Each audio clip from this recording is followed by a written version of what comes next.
And we're off and running. Let's see. Let me make sure this is turned on. Yep. There we go. And there we go. Cancel. Turn on some musica. Let's see here. Okay, hang tight, guys. Hang tight. Getting some music started. Let me pull up the chat board. Oh, what happened? Oh, that was really weird. Computer went to sleep. That was really weird. Yo, yo, yo, what's up? Hold on, technical difficulties over here on my side. I don't know what's going on here. There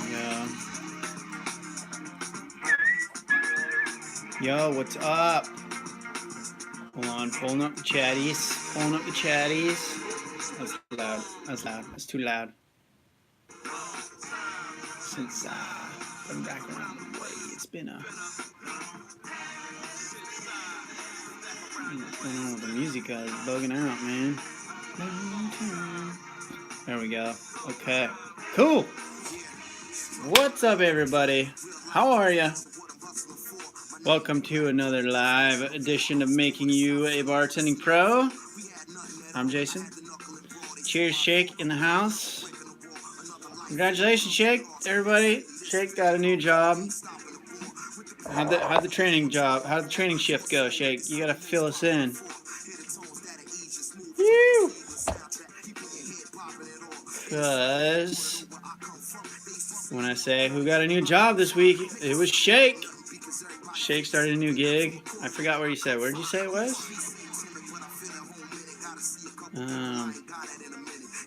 Okay, I think this is all right with the music and stuff. Friday, Red Lobsties. There you go. Nice. Trained Friday and Saturday night. It went great. Excellent. Engelberth, what's up? Samantha, hello. Rex, Rose, AS Rose, what's up? What's up? Shake, I trained 3 more days this week, then I start. Nice. 5 training shifts, that's about right. Sounds about right. So, ooh, right on, man. Good on you, buddy. You are bartending. Killing it. Getting it going, my friend. Is that place super busy, Shake? The Lobsties. BK, what's up? So I don't have any cervezas. I'm still on my detox, no drinking thing for another 2 weeks. No, that's crazy. But cheers anyway to all y'all.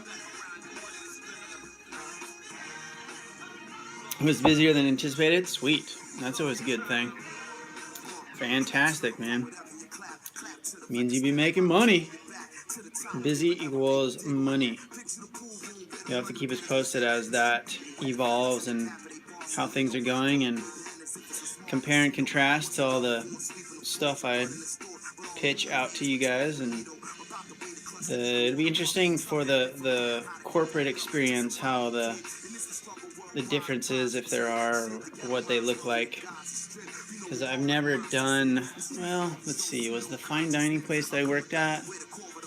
No, that was like a private owner. I've never worked at a corporate style bar, right? Is that right? Let me think, wait. Yeah, I never worked at like a corporate chain style place. Not as a bartender. When I was a young kid at 16, when I was 16 or 17? How old was I? I think it was 16 or 17, I worked at IHOP. That fucking sucked. Wasn't really anything against the owners. it was the management. The manager sucked. This guy was such a dick. He was just like a major micromanager, which was terrible. Engelberth, main focus today is bartending, but there is no agenda. Basically, the way that it goes is I show up, I turn on the camera, you guys come in and ask questions, and then I'll answer it, drawing from my 15 plus years of experience of doing this as a professional bartender and bar manager. So I'm just chapstick. Open door for you guys. Yeah, Caribbean Queen, little Billy Ocean. Loving that. Going throwback here. So yeah, Engelberth, you can just ask whatever. We can talk about whatever. Doesn't even have to be bartending, but generally that's what people want to talk about on this channel. So that's usually where the discussion goes. Cue ball, do I live in Vegas? I do not. I live in San Diego. So I do not live in Vegas. I have not lived in Vegas, although I've traveled there and had many debaucherous good times in Las Vegas. AS Rose, what is the flow rate of a standard pour spout? Shit. Milliliters per second. It varies. I do know that. So your standard speed pours, would be roughly 1/4 ounce per, let's see, 1, 2, 3, I guess almost 1/2 ounce per quarter. Let's see, 1, 2, 3. So I'm trying to do the math in my head of my counting and the what that actually is. I don't know the answer to that. 1/2 to 3/4 ounce per second, maybe? I'm sure you can look that up. Let's see. Let's ask the Google Monster. Is that like a fucking question on a bartending school thing? Because that would be awesome. They're just drilling you guys for completely irrelevant questions that you don't need to know. Sorry, I won't sing Billy Ocean all night, but I like the song. It gets me. This is some old school shit right here. Old school. Let's see if we can look that up. Standard pour spout pour rate. Let's see. High flow rate pours, the standard pour rate on pours, blah blah blah blah blah blah blah. Let's see if this. Find the type of pour spout for your liquor thing. Let's see if we can pull anything up on bevspot.com. Blah blah blah. This lady's yapping. She's has doesn't say. Sometimes 1/2 to 2/3 of the standard pours. So basically, yeah, it doesn't say here. I don't think this does not answer it. So. Yeah, this is just a blog selling links, affiliate links. Let's see, pour comparison chart, bar products. Bar products is good. That's who my, here we go. All right. So it looks like, is this in, fit with a 1 liter bottle, time below is the average amount of time it took to empty the bottle completely. That means more math here, so. Yeah, it's all over the map. So it looks like, where's your standard jet pour? No, that's not what you're gonna have in a bar.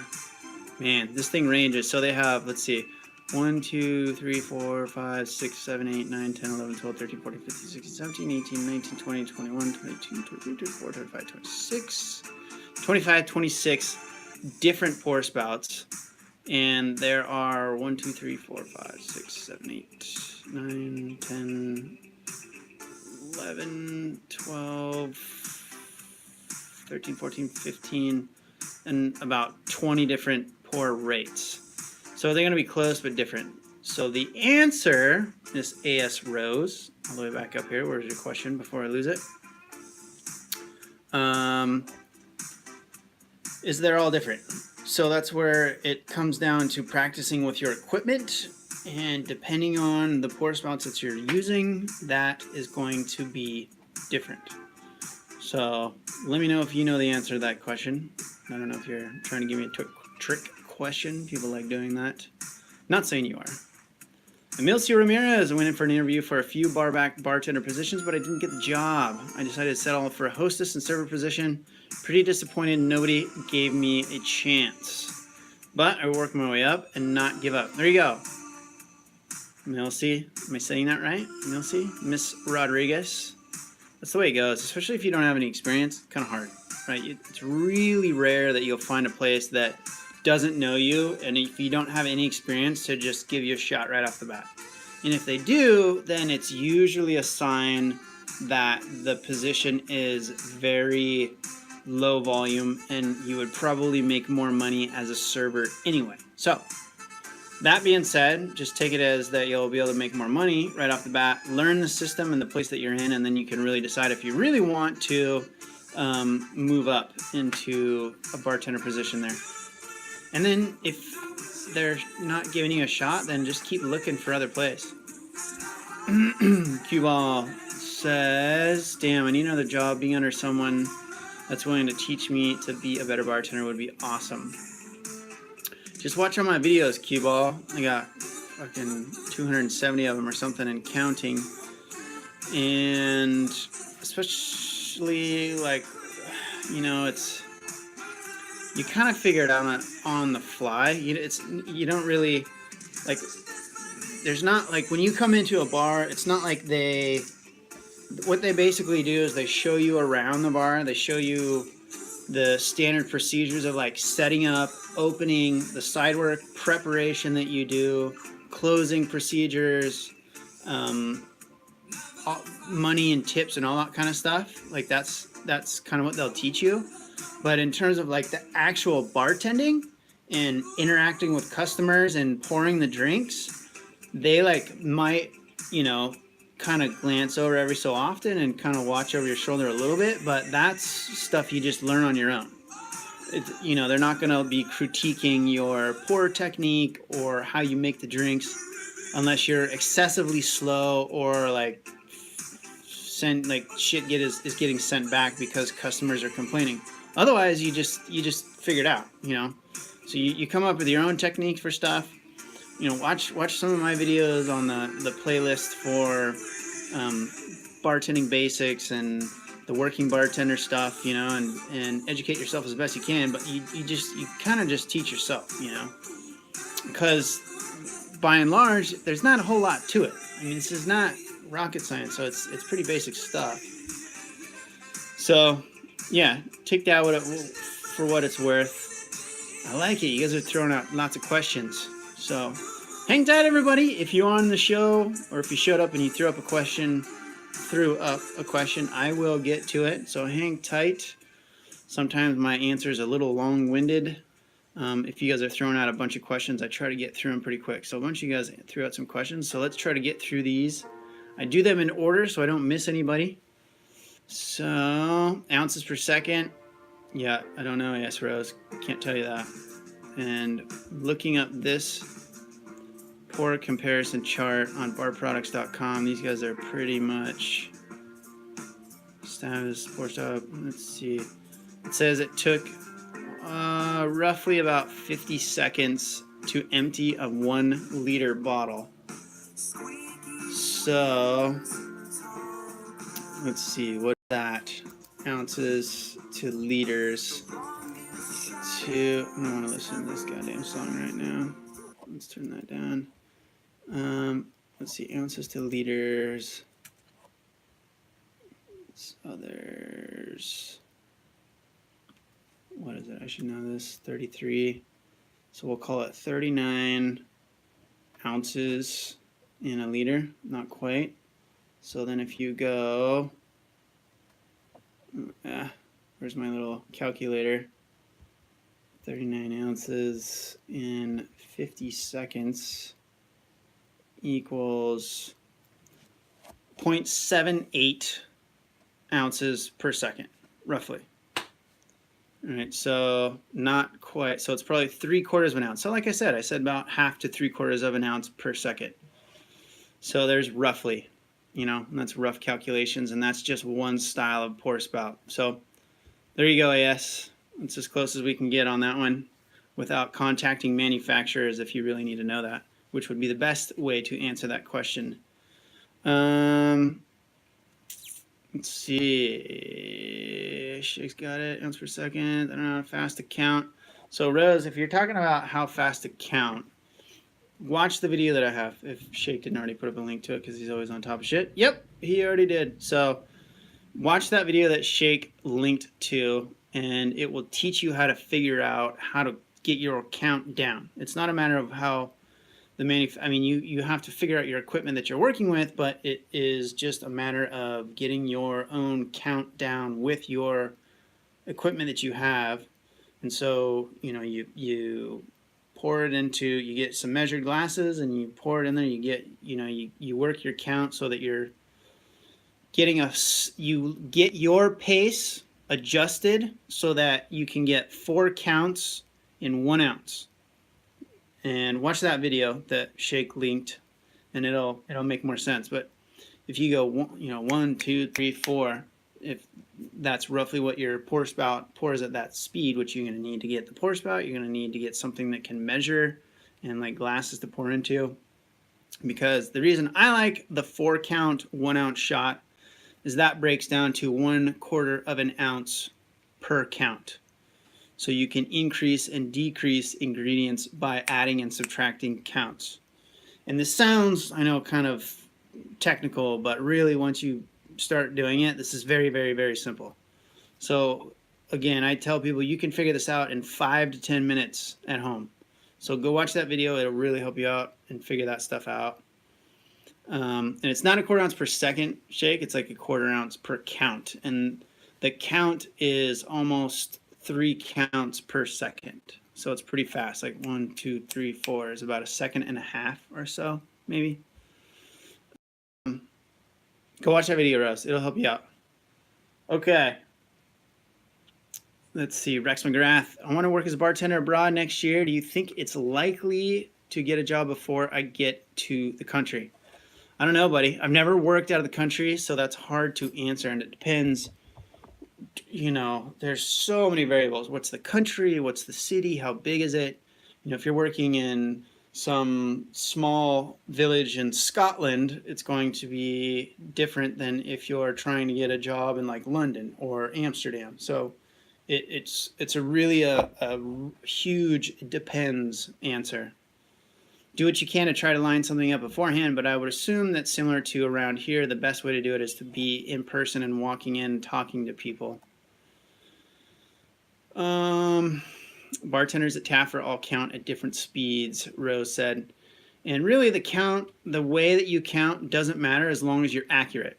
Your count, it doesn't matter if you count different than the other people. As long as you're able to be accurate with your count, that's all that matters.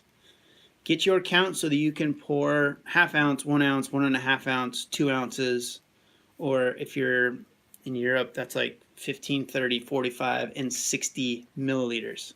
Get your counts down to those measurements. And again, just go watch that video. It'll help you out. Engelberth, is there people that can tell the difference between a top shelf martini and a well martini? That's interesting that you should ask that question because I was listening to something. I don't know if I talked about this before. I forget. I'm actually just going to make a video about this. There are people that will claim, yes, that they can. But I was listening to interesting research that, so with vodka, there's only like 4 or 5 manufacturers in the whole world that make all the labels of vodka. Kind of like tequila, right? There's 9 manufacturers that make 900 different labels of tequila. That means about only 1 in 10 bottles is uh-oh, we froze. We froze. What's going on? Can you guys see me? Can you hear me? My camera's freezing. Is it just my camera? Let me know if you guys can hear me. Can you hear slash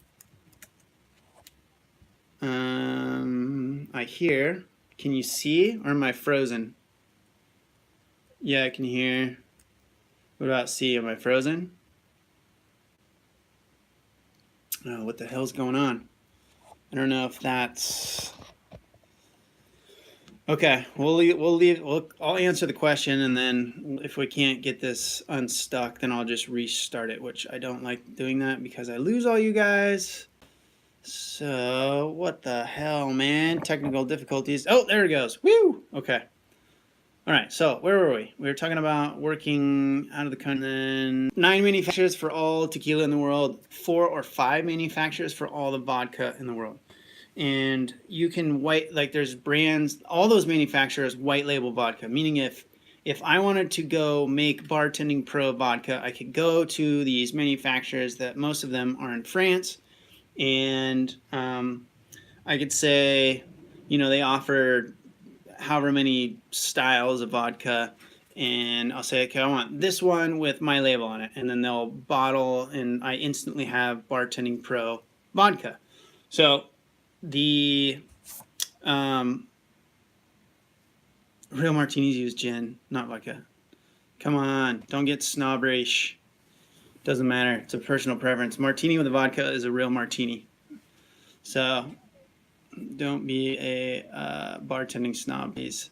The manufacturers, this person who was basically a research person, he was like researching about it, went in and took their generic white label that they sold, went into the store and bought the cheapest vodka, like charcoal filtered vodka, and a Grey Goose vodka, and took those 3 bottles and sent it to a lab to be analyzed for flavor and impurity verifications.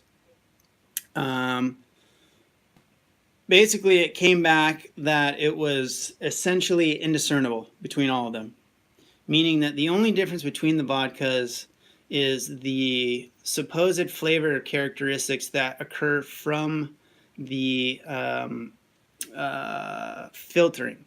So if it's charcoal filtered versus sand filtered versus, you know, any other style of filtration, that might give it a unique flavor characteristic, but that on a molecular level, the quality of the vodka was essentially indiscernible. So the one alcohol that for sure you can just drink the cheap shit and it doesn't really make a difference is vodka. Now, this is definitely not true for all alcohols, right? Stuff that is aged for a significant amount of time, the characteristics and quality changes massively, like with bourbons and scotches and cognacs and stuff. So with vodkas, people will claim, but according to the science lab, the difference is like nothing. So there you go. How fast to count. Watch that video, Rose. It will explain for you. Okay, and I think we answered that. All right, it's a smart idea to keep my bar job on the weekends when I find a full-time weekend job post-graduation, or is that too much? Keep my bar job on the weekends when I full-time. It's just up to you, VK. Depends on how much you want to work and how much money you think you need to make. Because if you're working and you're making good money, I'd say get your weekends back, buddy. Like the social aspect, and you just like, you know, to tell people that you're a bartender because it's fun and cool, then keep both jobs. But I think that you'll burn yourself the hell out. And if you have a good full-time job where you're making decent money, then I'd say let your bartending job go. But nobody can answer that question but you, buddy. Okay, there you go, Misa. Let me say, I just gotta need someone to take a chance on me so I can. You'll get it, girl. Little Mr. Ramirez, you will get a chance. Okay, you guys are talking about the pour spouts. Good. I'm gonna try to get through these questions. You guys are throwing them out. I like it. Keep them coming, people. Keep them coming. 100 beats per minute using a metronome. I figured it out. Nice. That's cool. Blue Wolverine Anthony said most pour spouts pour around 180 beats per minute using a metronome. That's fucking awesome. Cool. That'd be fun. Emil says, but at least you tried. Nice. Okay. Looked out on that regard there, hurting a lot of people. Nice. CWAC, it's been a while since I caught your live stream. I've been busy with work. How are you? Nice, good, man. Been good, buddy. Everybody else, awesome. Rose says, Taffer people make such a big deal about accuracy, but some of them count 1.5, 2 times fast as others. Yeah, like my count for me personally is an 8 count ounce and a half, which is just really confusing. I'm not even going to explain why, but it's just how I've the pace in my head, and my accuracy is on point, and that's all that matters really. Your count pace only matters as long as you are accurate. So will you ever do another live stream while at work again? I'm not sure. Possibly. I'm wacky lately, so not anytime soon, but if I do, I would try to do it during this time. So if I pick up a Tuesday shift, I'll try to turn it on during this same time. So I'm always doing these at 8 p.m. on Tuesday, West Coast United States time. That's Pacific Standard Time. Jigger uses are pretty common in LA. Yeah, a lot of places use jiggers. I'd say it's maybe half and half to a third of most places use jiggers. The more corporate, the more likely you are to have one. 33, yeah, I like that. You get the 180 beats per second. Okay, so bar rescue is staged and everyone knows it. I missed the question about bar rescue. Too much funny drama. I missed what was talking about bar rescue. Did I miss the whole thing up here? I have faith. Oh well, I missed it. It's okay. Let's see here. Frozen. Too much funny drama. Okay, we got past that. Here. Frozen. Yep. All right, Costco vodka is the same as Grey Goose. Basically, they're perfect example, right? Manufactured in the same place, goes one bottle or the other. Better vodka than Tito's, cheaper. So Tito's is unique because it's made in Texas and they have their own manufacturing. And I don't know if they white label anything.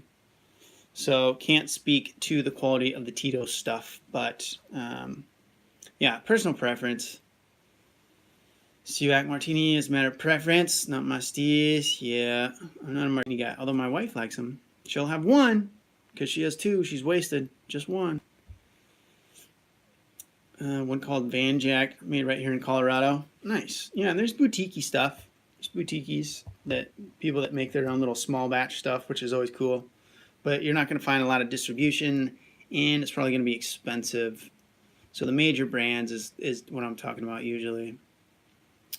Engelberth, you are welcome. Locally only made. What does that say? Lulu's Vegan Lifestyle says, I want to be a bartender. You're at the right place, girl. You're at the right place. Silver filtration distillation. Dylan Johnson, hey, you bartend in San Diego? Yes, sir. Do you ever run into any SEAL, SWAC, Marsco, or Force Recon guys? Yes. I always try to give thanks to all my service members when they come in. Thank you for your service, Dylan, if you are a serviceman. Appreciate it. I am a son of Air Force Colonel, so my dad was career military. So I appreciate what you guys do for us. Thank you very much. And yeah, being in a San Diego town, you're always, I don't ever, unless they say, you know, or they're wearing something that I can tell that they're service members. I don't ever know really, but I'm sure I serve them more often than I know that they are service people.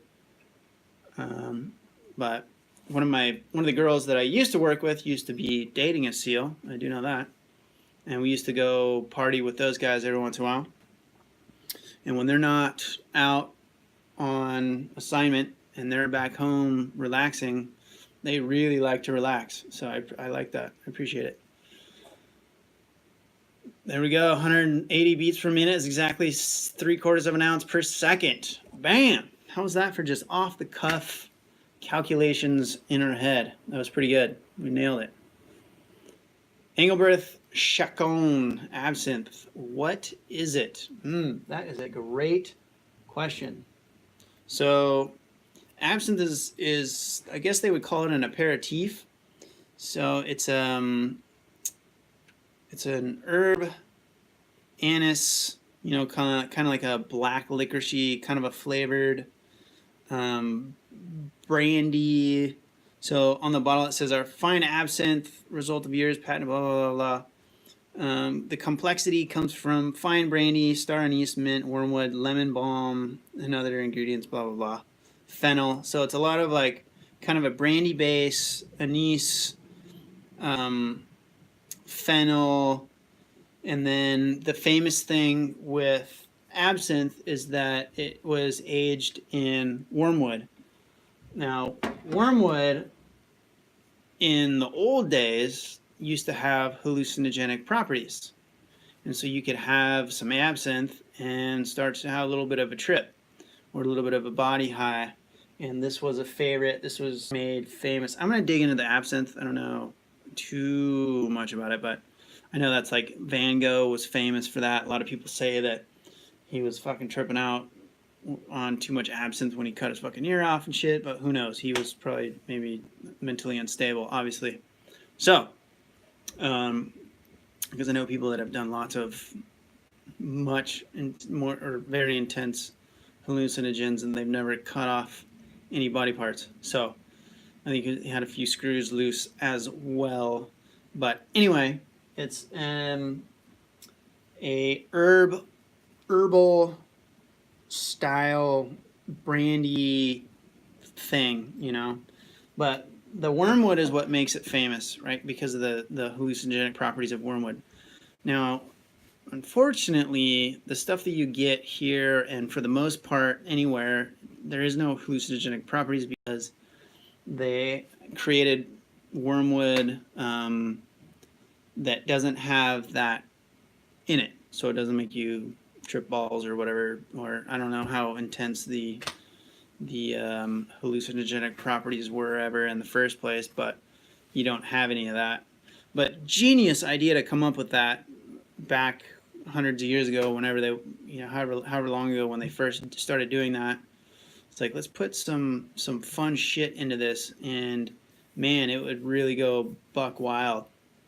And it did. And absinthe is one of the most famous styles of alcohols out there. But it's not very common. You don't see it very often, and it's not very good. Like, this stuff, if you smell it, is very... It smells like the, what are the little black and white fucking candies? It just smells like licorice, like black licorice, liqueur, kind of a thing. Yeah. So it's that very...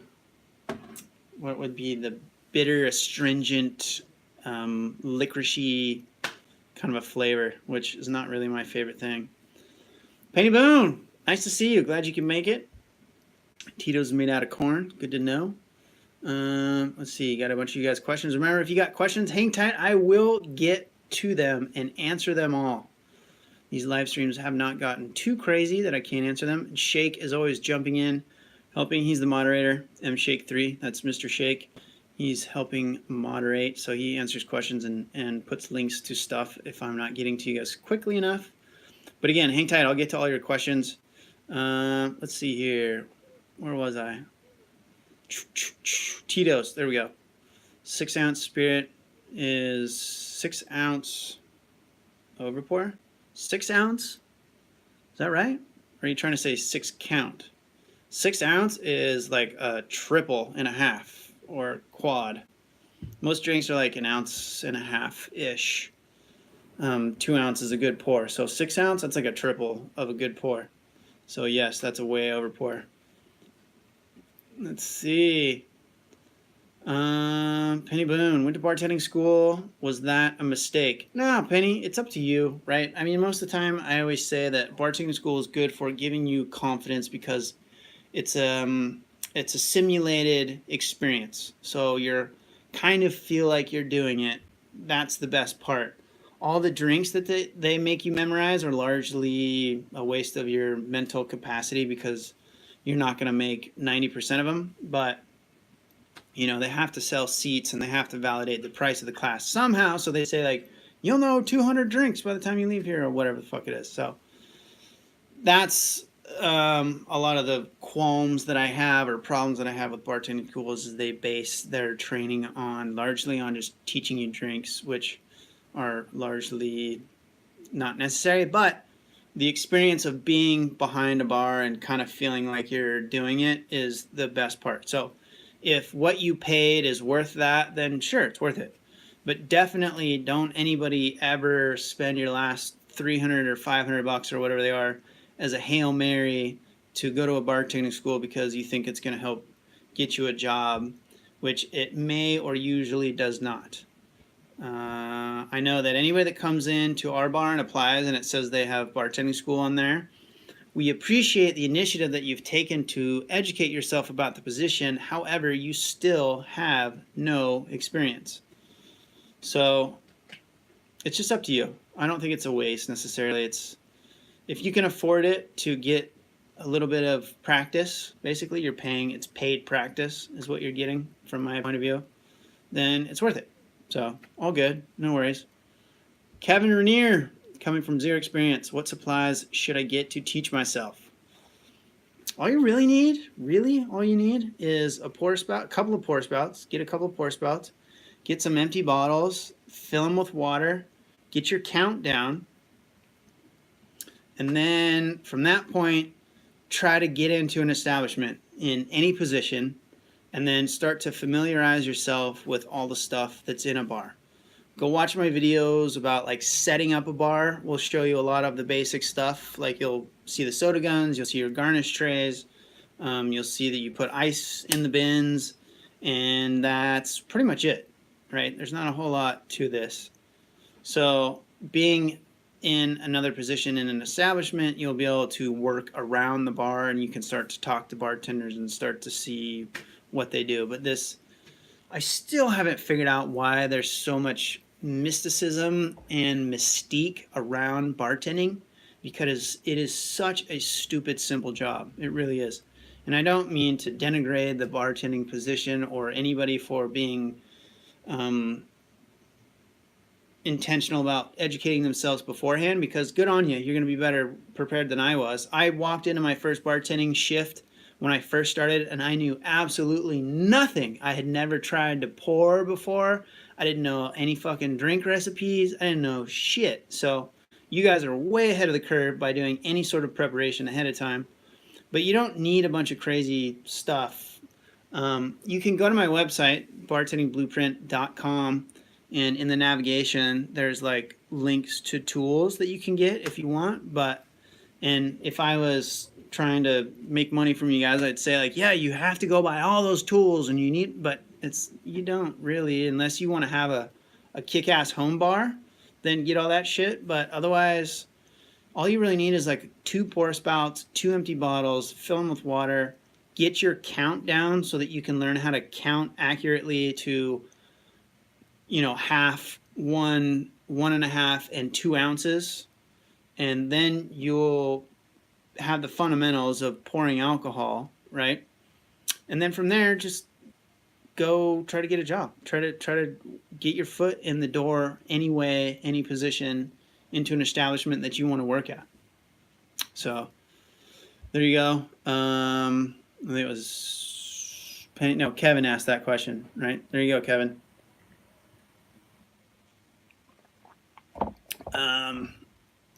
Just asked because there was a lot of spec op guys in San Diego, Dylan. Yeah, I know there's like, this is a major military town. I kind of work in North County. So where I'm at is kind of like Surf City Central. It's kind of a beachy family vibe where I'm at. And Camp Pendleton is, 20 minutes north of us, and Miramar and the Navy base is 30 minutes south of us. And so those guys south tend to go like downtown, and I don't work downtown.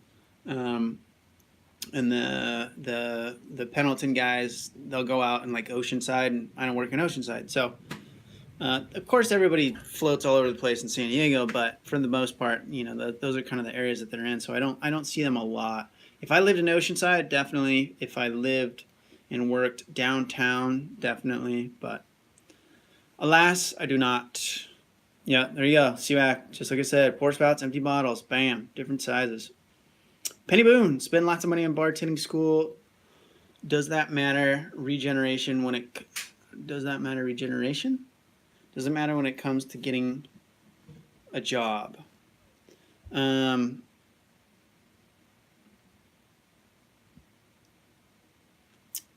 You know, like I said, it's all practice. So it's good. It will be beneficial. Unfortunately, the thing that I have with bartending schools is they tell you that will help you get a job, and that's kind of a half truth. So it doesn't really help you get a job. You'll have a better chance of getting a job from spending the time that you were in school by going out and knocking on doors and getting to know managers that can potentially hire you for bartending or other, because that's who's going to give you a shot. And they don't really, like, nobody calls bartending schools and they need bartenders. They just wait for people to come in, because most bars, especially that are busy, have people coming in every single day, or several times a week for sure. So they just wait for people to come in. And if you're the person that is going out actively engaging with these owners and managers in the first place, then anytime something comes up, they're like, oh, hey, what about, Penny? Call Penny, see what's up with that. She's been coming in and stuff. So, and let's see. Penny says, is it more beneficial for the bartender to be able to count pour or shot pour? Not quite sure what you mean. Do you mean free pour, like counting with your head, versus like using a jigger?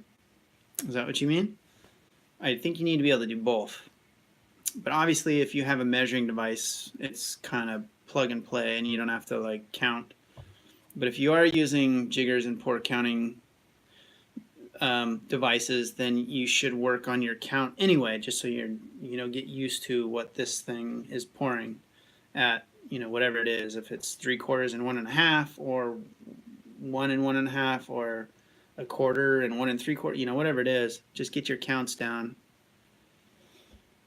Yes, Rose, right in the armpit of the Coors Brewery. Thanks. That's what you guys are talking about. Oh, Colorado. Gotcha.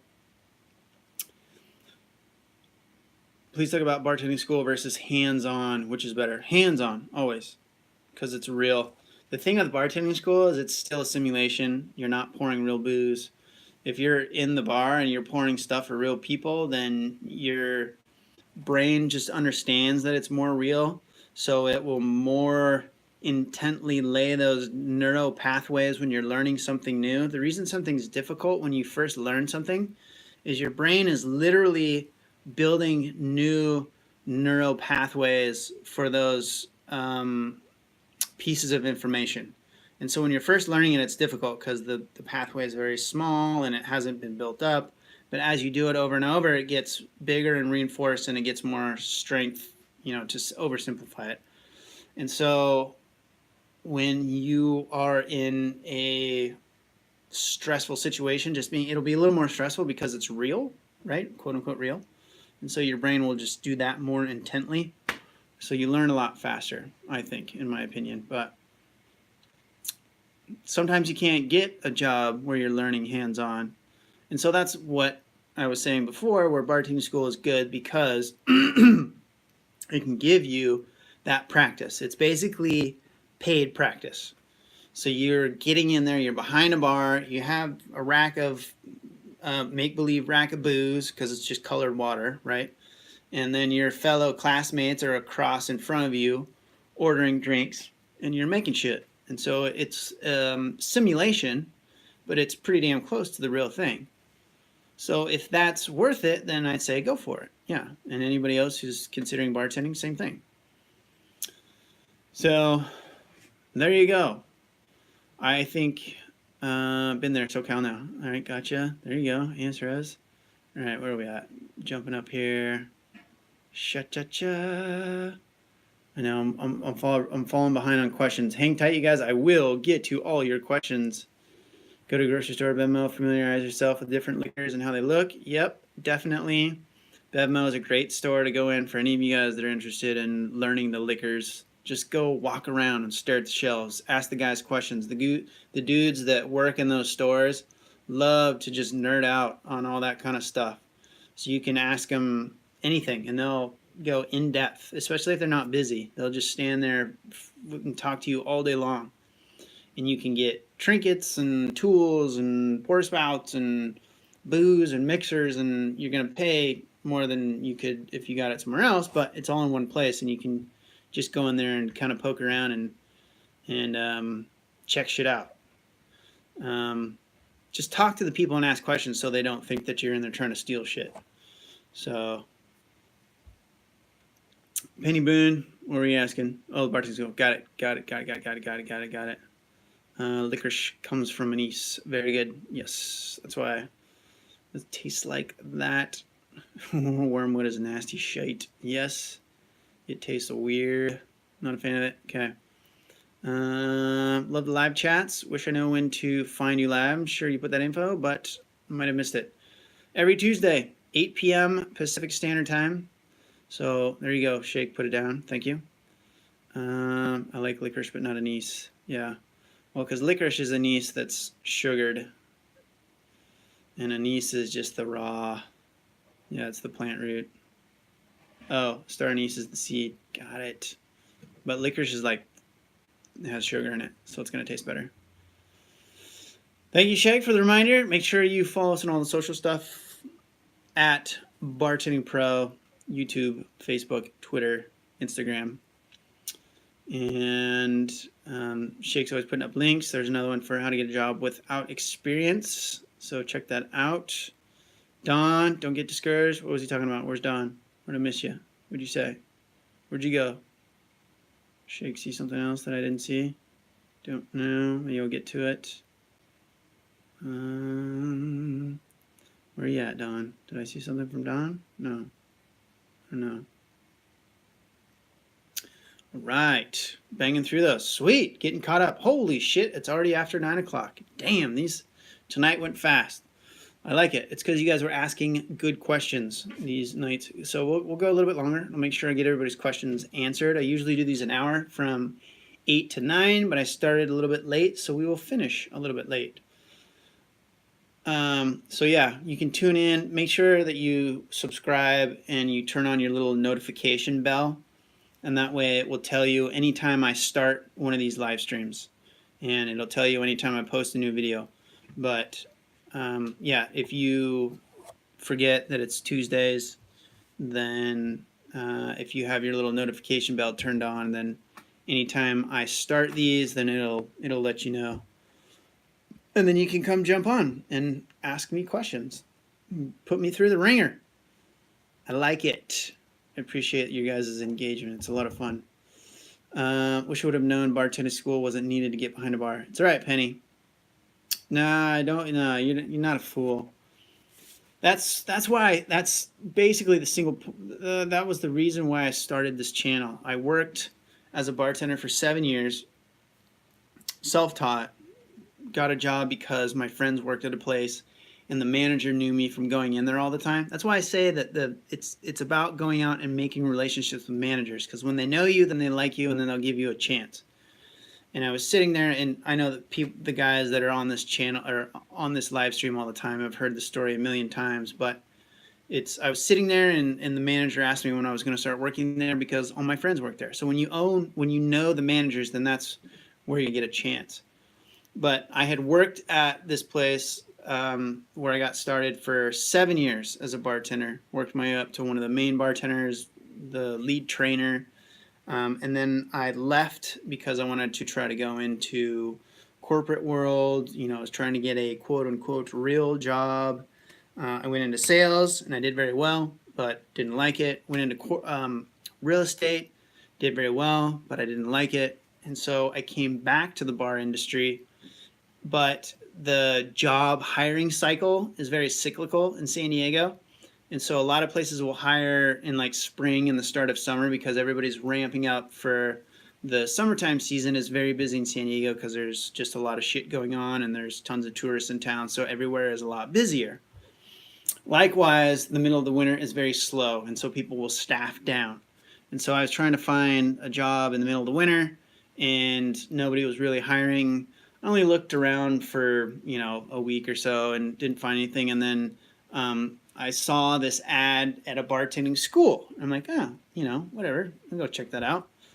So I started working at a bartending school, and then I learned that, number one, the guy that ran the school, as well as two other bartending schools in town, were ran by guys who were not bartenders. The guy that ran my school had never been a bartender, and yet here he was preaching that this is what you have to do to become a bartender. And I was kind of like, I don't know if I agree with that ethically. And then I did it for a while, but then left because I found another bar gig. And really just kind of stuck with me the way that what they taught. Having worked for 7 years in like a really busy bar, and then going to a bartending school and seeing what they were teaching, there was a big gap of like, this is what they teach, and actually this is what you need to know.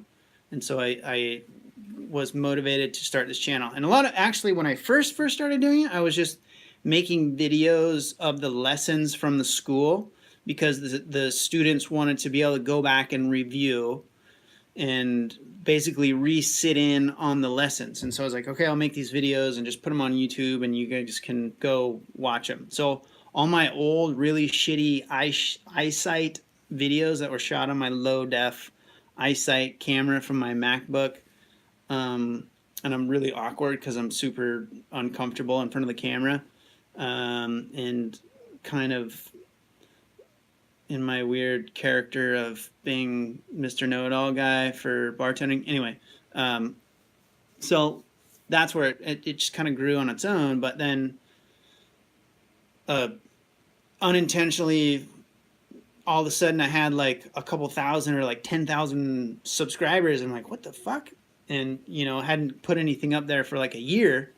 And then all of a sudden, you know, there's you guys committed to learning. It's like, all right, well, shit, maybe I should try to do this. So anyway, this is trying to take everything that I have experienced as a bartender for 15 years as a bartender and bar manager. I've been a bartender the whole time for 7 years at that first place, and then I went through a couple places where when I came back, I went into fine dining, didn't like it. Helped open a place that was like a nightclub, didn't like it, and then landed at my current position, which is like a restaurant bar, like a local restaurant bar, kind of a divey spot, but it's great because it's like super loyal locals that are super consistent business, and it's early business. We're never open too late, so I don't have to see the sun rise like when I worked at that club place where I'd leave at fucking 4 or 5 in the morning watching first light come up. It's like, I can't do this. So anyway, good money, good position. And then I've worked another 8 years there as a bartender. So that's 15 years cumulatively as a bartender. And then also been a bar manager at the place where I'm at for the last couple of years. The unofficial bar manager. Like, you know, help train, help hire, make the schedule, all that kind of shit. So come up with drink recipes and stuff. So it's you're not a fool penny for going to bartending school, and that's why I started this channel, is to share the knowledge that is missing from those schools, and to let people know that you don't have to go to a school, and that most bartenders don't go to a school, and that most people start this from just outside positions. You get hired as a barback or a busboy, and you just work your way up, and that's the best way to do it. Okay, so let's see. CWAC and Special Ops? I don't know. I have no idea. Hey, Noelle! Showing up late. She always likes to show up late. What's up? Good to see you, though, girl. You made it. You made it. You made it. Oh, man. I got a lot of questions to catch up on here. Let's see. Do many real bars use homemade liqueurs? So the craft stuff is becoming more prolific, or prolific's not the right word, more widespread. So it's becoming more common, but it's still not the majority. Definitely not. Like, we don't have any homemade shit. I don't work at a craft bar by any means. But I know all of my friends that are in the industry work at places, like some of them are a little bit nicer and they don't hand make any of that stuff. So it's if you work at a really crafty place, Rose, that will be, yeah, they told you to have to kill you. So it's not that common, but it's becoming more common. And the craft thing like comes and ebbs and flows. It's a trend in the industry at the moment, and it's cool because it's just people that are really into it. You know, it's good to get into your job.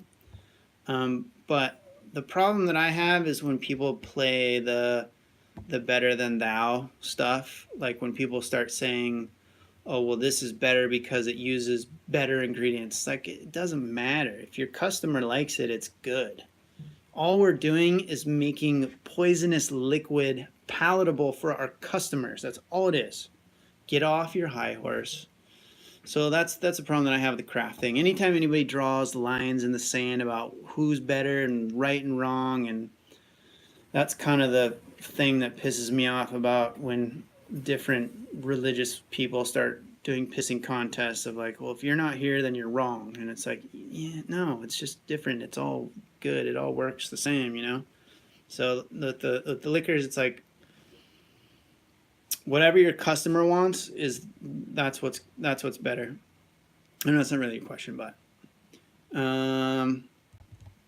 let's see here. Noel made it. So have you used Old Camp Peach Whiskey and Old Fashioned before? It's honestly one of the best things ever. BK says, no, I have not.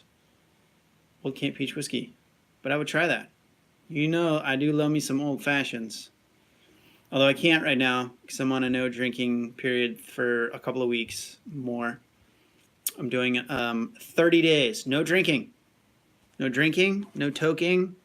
No red meat. No pork. No fucking, what else can I not have? Not supposed to have, like, you know, garbage food, sugary stuff. Just clean and mean, man. Clean and mean. Gotta let the body clean out every once in a while. It's good for you. But I'm about 2/3 of the way through it, 3/4 of the way through it, but not quite there yet. Engelbert Tacone, thank you, everything. Oh, you're welcome, buddy. Thanks for tuning in. And next week, I don't think I'm going to be doing this next week because I'm going to be on a plane to Peru. I'm going to a crazy meditation retreat because I have some potential big career changes coming up that I need to get clarity on. So I'm going to go up and just kind of zone out and meditate, which for those of you that are coming here to talk about bartending, you're like, what the fuck is this guy talking about? Me and my wife, she is a yoga teacher, and we also, one of our side gigs, if you guys follow me on my personal social media stuff, you may know this. I'm a big surf bum, so we get down to Bali, and then we lead yoga retreats. We take a group down there. So I've been around the yoga scene for a long time. So I had to put that context in there so that you don't think it's like, what's the bartending guy talking about meditation retreats for? So anyway, I potentially have a job career change happening very soon. However, I will still keep this channel going. And there's still so much shit that I have to teach. So no worries. This thing is going to keep going and going and going until I get it all out of my head. And then my last video will just be, this is my magnum opus.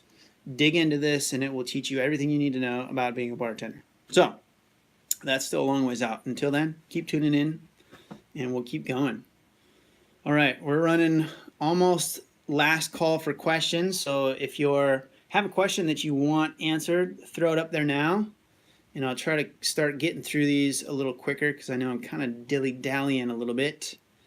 Let's see. Gay John, recently found this channel, watched a couple videos, got my interest. Right on, buddy. Welcome, Johnny boy.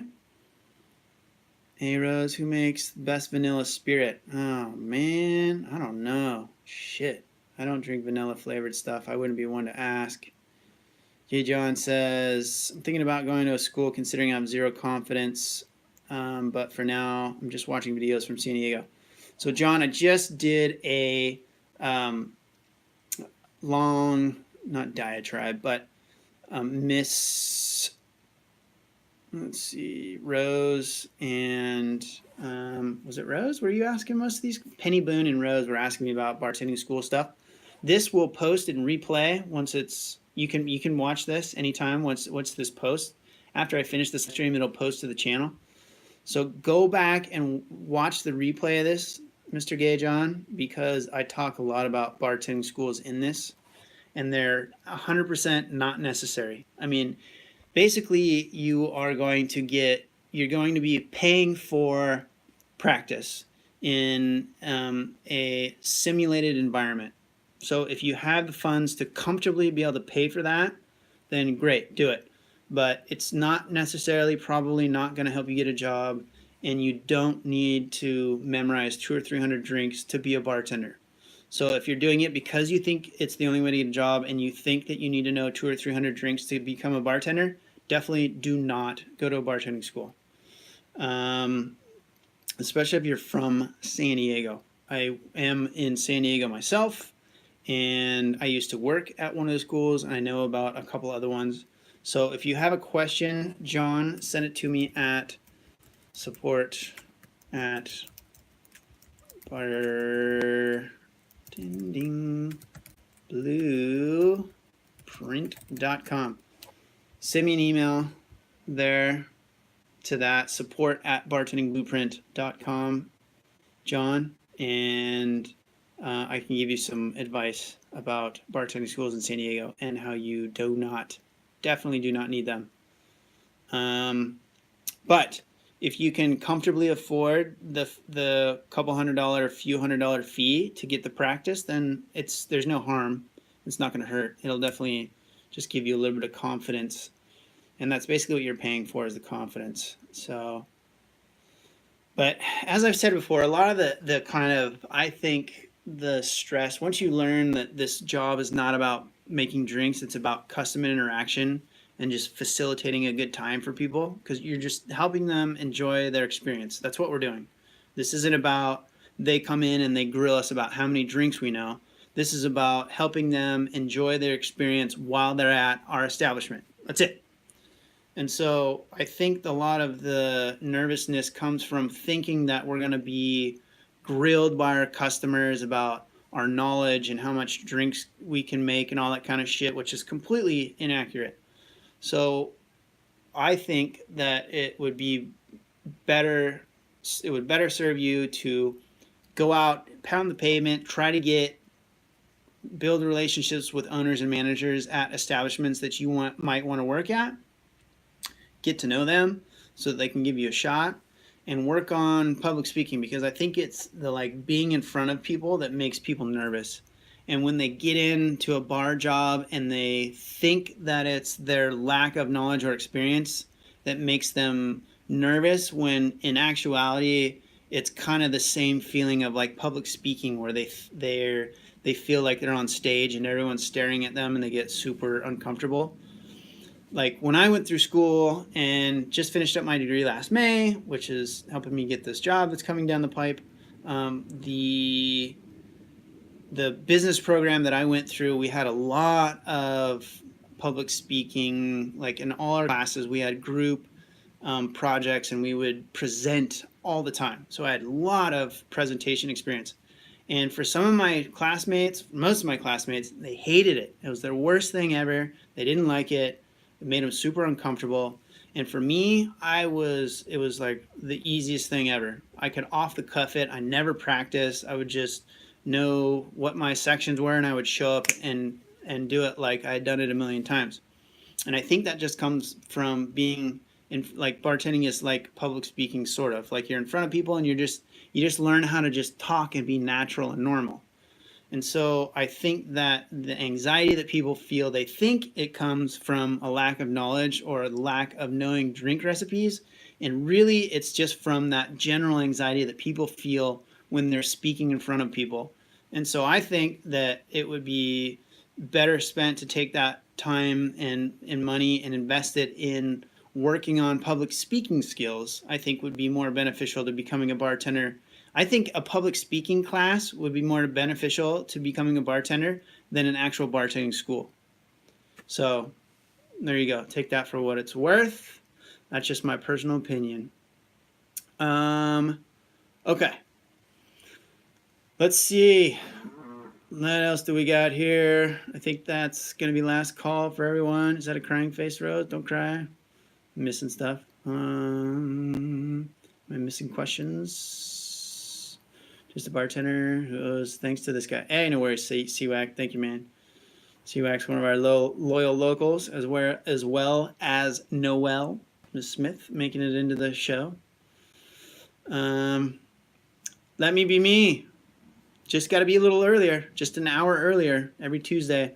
Although next week, I think I'm going to be on an airplane during this time. So make sure you guys follow me on all the social media stuff, because I will keep you updated about these shows. At Bartending Pro. Instagram is the best one because that's what everybody's on. Facebook, Twitter, and YouTube. Obviously, it's all the same handle, at Bartending Pro. So it's let's see. Absolute makes pretty good vanilla vodka. Yep. Peru. Yep. Going to Peru, guys. Going to Peru. Going to a meditation retreat down there to sit with my thoughts, away from work, away from family, away from my wife, away from my friends, and just be with myself to figure out some major changes potentially happening in my life right now. So all good stuff, all good things. It's all good positive shit, but I just need to have my own self straight about what I'm going to do. Okay, so CWAC. Oh, SAWAC. Ah, Seahawks, Dolphins. SAWAC. I got you. Shit, man. Fucking, how many times have I said CWAC? And you've been coming on this thing at SAWAC. Now that you say that, it makes total sense. Sorry, buddy. Hey, I put out disclaimers that I love to butcher names, so you're not the only one. I know I butcher most people's names, for sure. Pisco? Like Pisco Sour, or are you trying to say Cusco? Cusco, Peru. No, I'm going to a place called Pucallpa. It's up in the Amazon northeast part of the country. And maybe up to the north coast to do some surfing. We shall see. Looks different on my phone. Favorite color, Noel. Are you talking to me? My favorite color? Green, gray, some blues. It depends on what you're talking about. To look at, to wear, to see, different colors for each of those. Thank you, Let Me Be Me. Appreciate that. Yep, 15. No, shit, we're way past. That was 10 minutes ago. Damn. I'm going to finish all these questions. So, Seahawks, get the U.S. Army Coast Guards. Is it better to set up your own? I'm going to go through. Okay, so I'm going to go through the rest of these questions real quick because we're going way over on time here. But I'm going to get these done. Let Me Be Me. Is it better to set up your own fake bar at home or just watch your videos? Do both, because it's really easy to set up the home bar and you watch my videos and then practice in your home bar. So there you go. Let's see. Shake. Also, if you want to go to a bartending school or simulated practice, you can always check Groupon for a cheaper price. Yep, Groupon. Always Smile. I think that's the route I'm going to take. Let Me Be Me. Yeah, let's just get some water, food coloring, save your empty liquor bottles. And if you're doing them at home, you don't need to put food. I mean, you can put food coloring if you want, but it's not necessary. Learn the proper setup, etc. Watch videos, and you'll get it. Yep. Problem with practicing at home is I can't afford to put in a soda gun.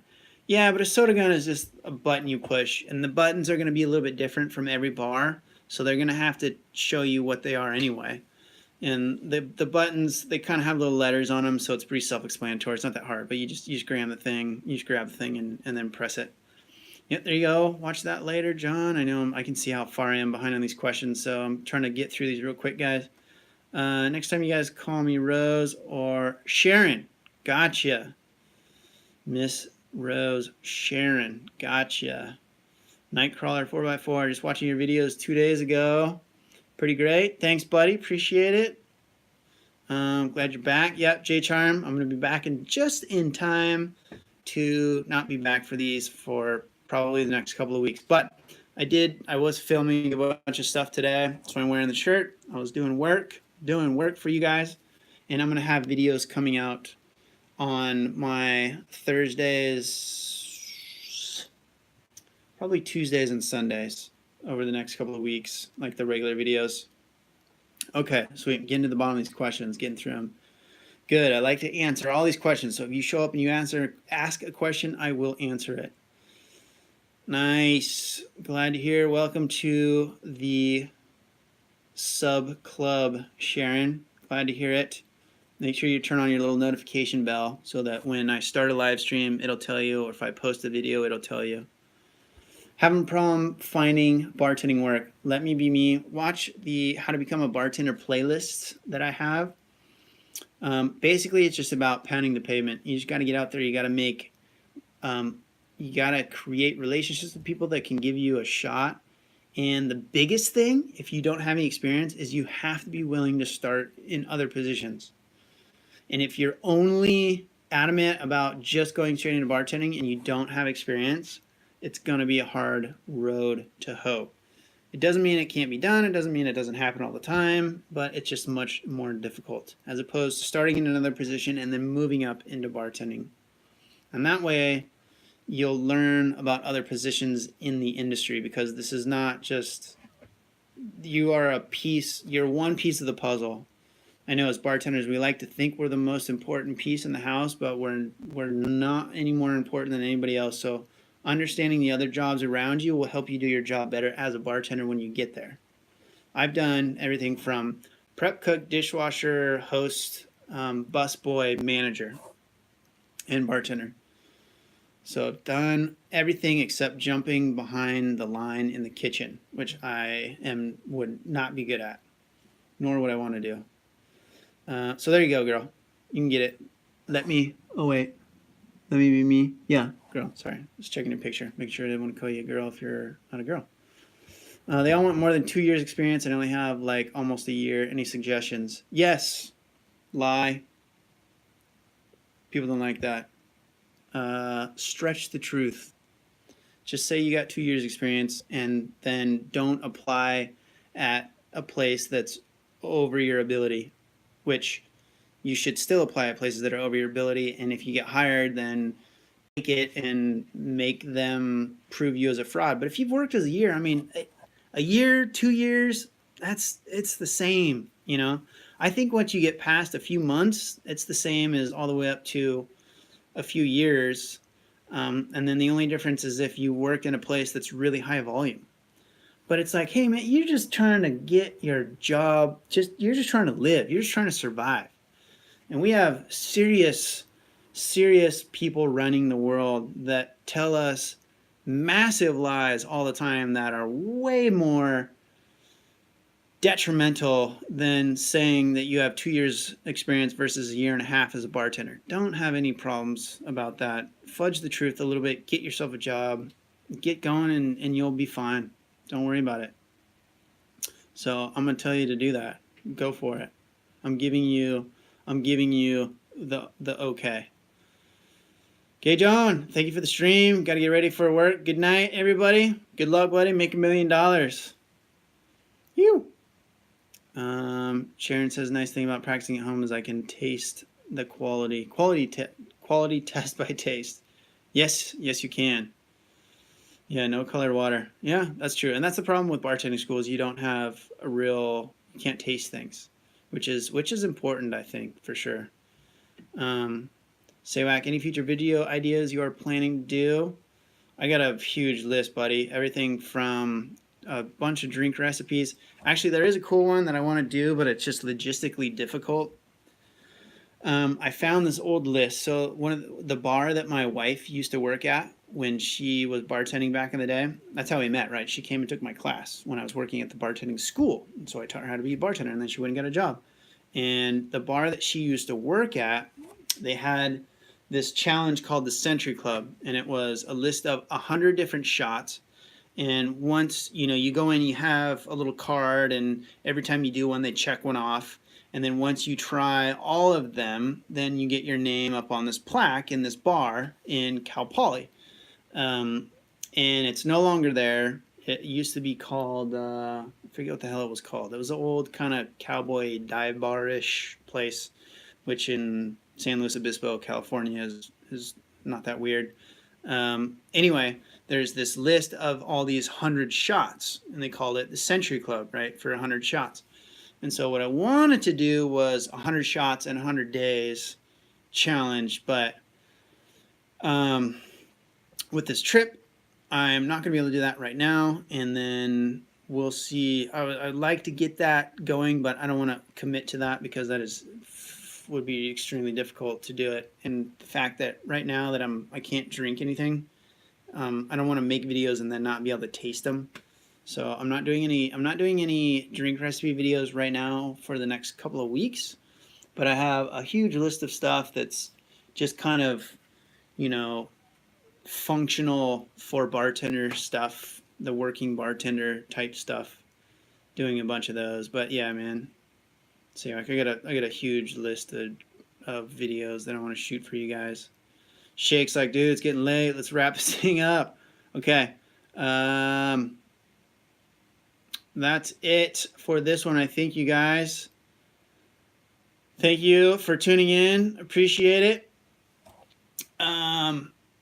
Yeah, can I copy and paste all these? I might be able to do that. I wonder if I can just copy and paste all these comments. Let's see if this works. Let's see if I can do this, and then I can go back. Oh, wow, shit, it does. And then I can go back and put this into the comments section of the video after it posts. Tricky. I think I just found a new trick, possibly. And when it does it, I can see all you guys' pictures way better. That's awesome. Cool. All right, so that's it, you guys, for this one. It's getting late. We're way past. Saywak, thank you. Have a great one. Appreciate you guys all tuning in. Remember, follow me on all the social media stuff at Bartending Pro, YouTube, Facebook, Twitter, Instagram.